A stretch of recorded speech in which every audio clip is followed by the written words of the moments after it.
और जिस बर्बरियत और जुल्म के ज़रिए इक़्तिदार के इस घुमंड में डूब कर जो बीजेपी की वहाँ की सरकार ने हाजी शहजाद अली के घर को डिमोलिश किया, बुलडोज़रों से ज़मीन दोज़ कर दिया, और साथ ही साथ उनकी तमाम 3 कारों ना अदालत ना पेशी और सीधे कार्रवाई। अस्सलाम वालेकुम रहमतुल्लाहि व बरकातुहू। उम्मीद है आप सब खैर और आफियत से होंगे। आप देख रहे हैं इस्लामिक न्यूज़ चैनल। दोस्तों, इस वीडियो में बड़ी अहम खबरों से हम आपको आगाह करेंगे। दोस्तों, जमीयत उलमा हिंद ने एक बड़ा ऐलान किया है। जमीयत के नाम से एक गांव बनाने का मंसूबा बनाया गया है। आज की खबर बहुत खास होने जा रही। दोस्तों, वीडियो पूरा जरूर देखें। केरला वायनाड लैंडस्लाइड मुतासरीन के लिए जमीयत विलेज बनाने का मंसूबा बनाया है।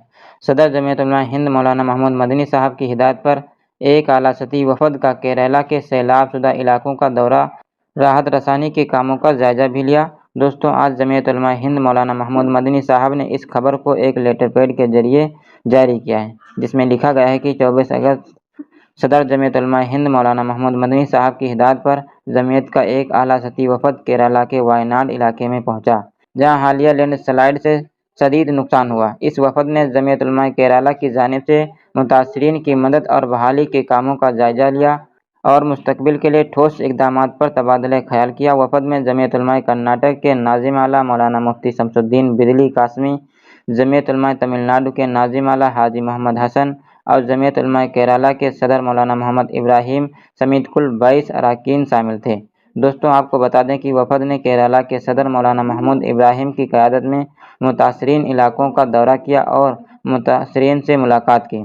इस दौरान वफद को बताया गया कि लैंडस्लाइड की तबाही में मुतअद्दिद गाँव सफाहती से मिट गए हैं, कई बच्चे यतीम और ख़वातीन बेवा हो गईं, जबकि उम्र रसीद अफराद को मज़ीद मुश्किलात पर दरपेश हैं।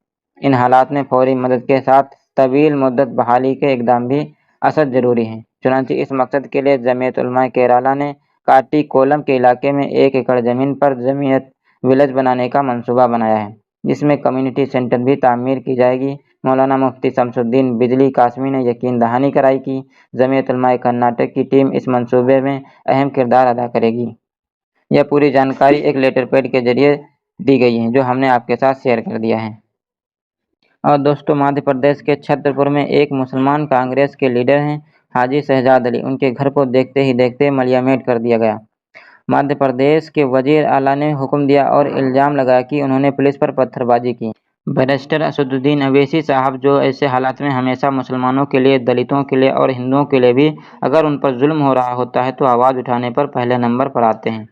असदुद्दीन अवैसी साहब का कांग्रेस के एक और MP हैं सहारनपुर के इमरान मसूद, उन्होंने इस पर क्या कहा है, आप हज़रात मुख्तसर सा क्लिप समाअत फरमाएं।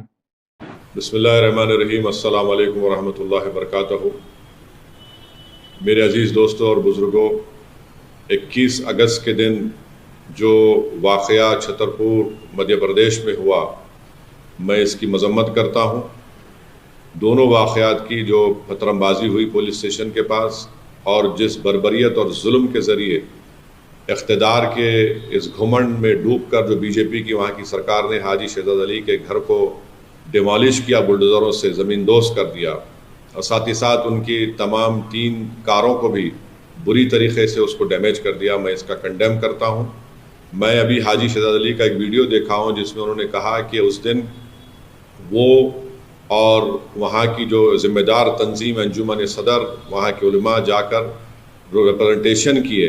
किस बात का रिप्रेजेंटेशन किए कि एक मलून शख्स ने अपनी गंदी ज़बान के ज़रिए हमारे रसूल मोहम्मद सल्लल्लाहु अलैहि वसल्लम की शान में गुस्ताखी करने की कोशिश की। और जब वहाँ पर वो लोग रिप्रेजेंटेशन दे रहे थे, जिसमें additional SP, deputy collector, SDM साहब भी थे, तो पत्थरबाजी शुरू हुई। डिप्टी कलेक्टर SDM साहब ने हाथ पकड़कर, हाजी शहजाद अली अपनी वीडियो में कह रहे हैं कि उनसे कहा कि आप आकर जनता को समझाइए। उन्होंने समझाया, पत्थरबाजी उन पर भी हुई। उसके बाद एक मनसूबाबंद तरीक़े से 20,000 स्क्वायर फुट पर बना हुआ ये घर, जिसका परमिशन है उनके पास, वो कह रहे हैं, उसको डिमोलिश कर दिया गया। अगर परमिशन नहीं भी था तो क्या वहाँ की अथॉरिटीज़ को ये जिम्मेदारी नहीं है कि वो सुप्रीम कोर्ट का जजमेंट है दिल्ली डेमोलिशन पर कि ड्यू प्रोसेस को फॉलो किया जाए? क्या उन्होंने नोटिस दिया? नहीं दिया, और फ़ौरन बुलडोज़र के ज़रिए उनके घर को तोड़ दिया गया, ज़मीन दोज़ कर दिया गया। और उसके बाद वहाँ पर मध्य प्रदेश की छतरपुर की पुलिस चंद एलिज लोगों, एक्यूज़ को गिरफ्तार करके उनकी बेइज्जती करती है, रोड पर उनको चलाती है और उनके ज़बान से नारे लगवाती है। मैं ये कहना चाहूँगा कि सरकारें चलती हैं तो रूल ऑफ लॉ से चलती है, रूल ऑफ मॉब के ज़रिए नहीं। जो कुछ वहाँ पर हुआ रूल ऑफ मॉब के मुजाहरे हो रहे हैं, और बीजेपी की सरकार को, बीजेपी के लोगों को बताना चाह रहा हूँ मध्य प्रदेश के, कि आज इख्तिदार और सत्ता आपके पास है, कल आपके पास नहीं रहेगी। तो क्या जो सरकार आएगी, जनता उनको हटाएगी, तो क्या वो सरकार आपके जिम्मेदारों को, उनके घरों को तोड़ दें बुलडोज़र के ज़रिए, आपके चेहरों को काला कर कर आपको रोड पर परेड करवाएं? आप जो कुछ कर रहे हैं वो संविधान का वायलेशन है। नरेंद्र मोदी बहैसियत वज़ीर आज़म, प्रधानमंत्री, पार्लियामेंट में संविधान को चूमते हैं और चूमने का ड्रामा करते हैं, और वहाँ पर बीजेपी की सरकार संविधान की धज्जियाँ उड़ा रही है। किसी के घर को डिमोलिश कर दिया जाता है, किस बुनियाद पर? क्या ये सिविलाइज सोसाइटी के मज़ाहरे हो रहे हैं? बल्कि हम ये देख रहे हैं कि एक state sponsored communalism Madhya Pradesh में किया जा रहा है, सिर्फ एक ही फ़िरक़े के ख़िलाफ़।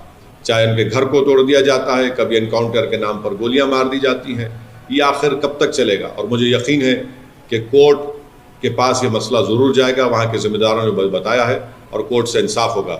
जो सरकार डेमोलिशन के ज़रिए सत्ता चलाती है, वो याद रखें, आप किसी गरीब का घर तोड़ रहे हैं, इंशाअल्लाह वक्त आएगा जब इसी अवाम अपने वोट के ज़रिए आपकी हुकूमतों का डेमोलिशन करेगी। किस तरह से बिल्डिंग को ढा दिया गया है, क्या कहेंगे इस पर? देखिए, ये बहुत दुर्भाग्यपूर्ण घटना है, और देश के अंदर ये जो बुलडोजर संस्कृति पनप रही है, ये देश के कानून को रौंदने का काम कर रही है। सुप्रीम कोर्ट को सुमोटो संज्ञान लेना चाहिए और इसको देखना चाहिए कि किस प्रकार ना अदालत, ना पेशी और सीधे कार्रवाई।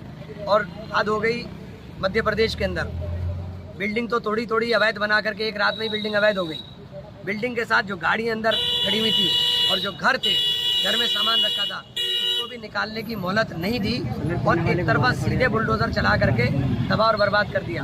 तो ये मैं साफ कहना चाहता हूँ, ये देश के लोकतंत्र के ऊपर हमला है, और लोकतंत्र को तबाह और बर्बाद कर रहे हैं।